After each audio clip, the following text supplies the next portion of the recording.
Assalamualaikum warahmatullahi wabarakatuh. Nama saya Taufik Asrianto, NRP 2121500022 akan mempresentasikan tentang keselamatan dan kesehatan kerja atau K3 pada gudang.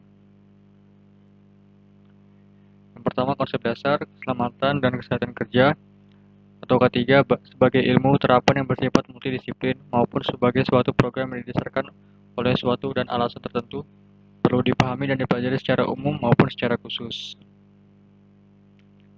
Adapun peraturan-peraturan yang berkaitan dengan ketiga, yang pertama Undang-Undang Nomor 1 Tahun 1970 tentang Keselamatan Kerja, Peraturan Menteri Ketenagakerjaan Republik Indonesia Nomor 5 Tahun 2018 tentang Keselamatan dan Kesehatan Kerja di Lingkungan Kerja, Peraturan Menteri Ketenagakerjaan Republik Indonesia Nomor 7 Tahun 2019 tentang Kesehatan dan Keselamatan Kerja di Tempat Kerja, Peraturan Pemerintah Nomor 50 Tahun 2018 tentang penerapan sistem manajemen keselamatan dan kesehatan kerja. Yang terakhir adalah Standar Nasional Indonesia tentang K3 di gudang. Lalu ini adalah beberapa teori atau pencegahan yang bisa dilakukan di gudang. Yang pertama, eliminasi, menghilangkan bahaya dari tempat kerja, misalnya dengan mengotomisasikan proses angkat berat. Substitusi, mengganti bahan dan atau proses berbahaya dengan yang kurang berbahaya. Rekayasa, merancang ulang tempat atau kerja peralatan untuk mengurangi risiko seperti penambahan sistem ventilasi untuk mengurangi paparan debu. Administrasi, mengubah cara kerja atau prosedur seperti penjadwalan pelatihan K3 untuk bekerja.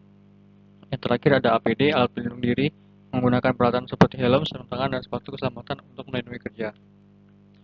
Ini adalah beberapa contoh APD yang bisa digunakan pada gudang. Yang pertama adalah helm, safety helmet untuk melindungi area kepala dari benturan apapun, dan lalu ada safety vest. Yang terakhir ada safety shoes untuk melindungi kaki untuk dari benturan maupun kalau saat tidak sengaja menginjak benda tajam. Ini adalah data yang sumbernya dari Bureau of Labor Statistics Amerika tahun 2022, yaitu tentang data cedera dan penyakit tidak fatal yang terjadi pada tahun 2020. Bisa dilihat sektor transportasi dan gudang itu sebanyak 206.900, dan pada tahun 2021 meningkat sebanyak 253.100. Lalu ada juga data kecelakaan dan penyakit akibat kerja tahun 2019. Bisa kita lihat jumlah kasus kecelakaannya sebanyak 15.000 dan jumlah korbannya 13.919. Lalu tahun 2021 mengalami penurunan dari jumlah kasus sebanyak 7.298, dan pada tahun 2001 juga jumlah korban berkurang menjadi 9.224. Kesimpulan, penerapan keselamatan dan kesehatan kerja di K3 di gudang sangat penting untuk melindungi pekerja dari risiko tinggi dan aktivitas sehari-hari. Meskipun ada dua upaya baik, masih ada kekurangan dalam perhatian dalam menggunakan APD. Program K3 telah membantu menurunkan kecelakaan kerja, namun perlu ditingkatkan lebih lanjut untuk efisiensi maksimal. Manfaat penerapan K3 yang baik mencakup penurunan kecelakaan, meningkatkan produktivitas, penghematan biaya operasional, serta kepuasan dan motivasi pekerja.